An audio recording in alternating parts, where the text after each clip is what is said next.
राधे राधे। स्वागत है आपका Radhe Radhe world YouTube channel पर। आज के इसी वीडियो में हम बात करने वाले हैं मोक्षदा एकादशी का व्रत कब रखा जाएगा एवं उसकी व्रत कथा। मोक्षदा एकादशी का व्रत मार्गशीर्ष मास के शुक्ल पक्ष की एकादशी तिथि को रखा जाता है। इस वर्ष मोक्षदा एकादशी का प्रारंभ 30 नवंबर 2025 रात को 9:29 से प्रारंभ होगा और इसका समापन 1 दिसंबर 2025 शाम 7:01 पर होगा। वहीं उद्धर तिथि के अनुसार इस वर्ष मोक्षदा एकादशी का व्रत 1 दिसंबर 2025 सोमवार को रखा जाएगा। वहीं इसका पारना समय 2 दिसंबर 2025 सुबह 6:57 से शुरू होकर सुबह 9:40 तक रहेगा। मोक्षदा एकादशी व्रत कथा।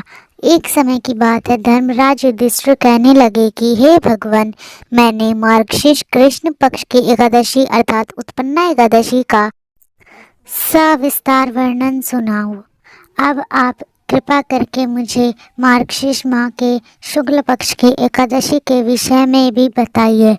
इस एकादशी का क्या नाम है तथा इसके व्रत का क्या विधान है, इसकी विधि क्या है, इसके व्रत करने से किस फल की प्राप्ति होती है। कृपया यह सब मुझे विधान पूर्वक कहिए। भक्त वत्सल भगवान श्री कृष्ण यह सुनकर कहने लगे कि हे धर्मराज, तुमने बड़ा ही उत्तम प्रश्न किया है। इसके सुनने से तुम्हारा यश संसार में फैलेगा। मार्गशीर्ष शुक्ल एकादशी अनेक पापों को नष्ट करने वाली है। इसका नाम मोक्षदा एकादशी है। इस दिन भगवान दामोदर की धूप दीप नैवेद्य आदि से भक्तिपूर्ण पूजा करनी चाहिए। अब इस विषय में मैं एक पुराणों की कथा कहता हूँ। गोकुल नाम के नगर में वैखानस नामक राजा राज्य करता था। उसके राज्य में चारों वेदों के ज्ञाता ब्राह्मण रहते थे। वह राजा अपने प्रजा का पुत्रवत पालन करता था। एक बार रात्रि में राजा ने एक स्वप्न देखा कि उसके पिता नरक में हैं। उसे बड़ा आश्चर्य हुआ। प्रातः वह विद्वान ब्राह्मणों के पास गया और अपना स्वप्न सुनाया। कहा, मैंने अपने पिता को नरक में कष्ट उठाते देखा है। उन्होंने मुझसे कहा कि हे पुत्र, मैं नरक में पड़ा हूँ, यहाँ से तुम मुझे मुक्त कराओ। जब से मैंने ये वचन सुने हैं तब से मैं बहुत बेचैन हूँ। चित्त में बड़ी अशांति हो रही है। मुझे इस राज्य, धन, पुत्र, स्त्री, हाथी, घोड़े आदि कुछ भी सुख प्रतीत नहीं होता। क्या करूं? राजा ने कहा, हे ब्राह्मण देवताओं, इस दुख के कारण मेरा सारा शरीर जल रहा है। अब आप कृपा करके कोई तप, दान, व्रत आदि ऐसा उपाय बताइए जिससे मेरे पिता को मुक्ति मिल जाए। उस पुत्र का जीवन व्यर्थ है जो अपने माता पिता का उद्धार न कर सके। एक उत्तम पुत्र जो अपने माता पिता तथा पूर्वजों का उद्धार करता है वह 1000 मूर्ख पुत्रों से अच्छा है। जैसे एक चंद्रमा सारे जगत में प्रकाश कर देता है परंतु हजारों तारे नहीं कर सकते। ब्राह्मणों ने कहा, हे राजन, यहाँ पास ही भूत भविष्य वर्तमान के ज्ञाता पर्वत ऋषि का आश्रम है। आपकी समस्या का हल वे जरूर बताएंगे। ऐसा सुनकर राजा मुनि के आश्रम पर गया। उस आश्रम में अनेक शांत चित्त योगी और मुनि तपस्या कर रहे थे। उसी जगह पर्वत मुनि बैठे थे। राजा ने मुनि को साष्टांग दंडवत किया। मुनि ने राजा से सांगोपांग कुशल पूछे।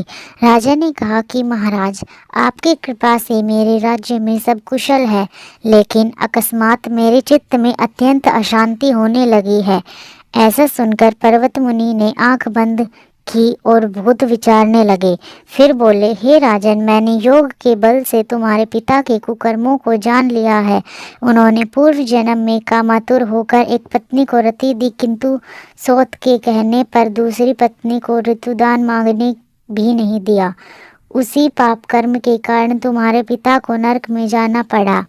तब राजा ने कहा, इसका कोई उपाय बताइए। मुनि बोले, हे राजन, आप मार्गशीर्ष एकादशी का उपवास करें और उस उपवास के पुण्य को अपने पिता को संकल्प कर दे। इसके प्रभाव से आपके पिता की अवश्य नरक से मुक्ति होगी। मुनि के ये वचन सुनकर राजा महल में आया और मुनि के कहे अनुसार कुटुंब सहित मोक्षदा एकादशी का व्रत किया। इस उपवास का पुण्य उसने पिता को अर्पण कर दिया। इसके प्रभाव से उसके पिता को मुक्ति मिल गई और स्वर्ग में जाते हुए वे पुत्र से कहने लगे, हे पुत्र, तेरा कल्याण हो। यह कहकर वे स्वर्ग चले गए। मार्गशीर्ष मास के शुक्ल पक्ष की मोक्षदा एकादशी का जो व्रत करेगा उसके समस्त पाप नष्ट हो जाते हैं। इस व्रत से बढ़कर मोक्ष देने वाला और कोई व्रत नहीं है। इस दिन गीता जयंती भी बनाई जाती है। साथ ही यह धनुर्मास की एकादशी कहलाती है। अतः इस एकादशी का महत्व कई गुना और भी बढ़ जाता है। इस दिन गीता पाठ का अनुष्ठान प्रारंभ करें तथा प्रतिदिन थोड़ी देर गीता अवश्य पढ़ें। धन्यवाद। अगर आपको हमारी यह वीडियो अच्छी लगी हो तो वीडियो को लाइक करें, चैनल को सब्सक्राइब करें और कमेंट में राधे राधे लिखना न भूलें।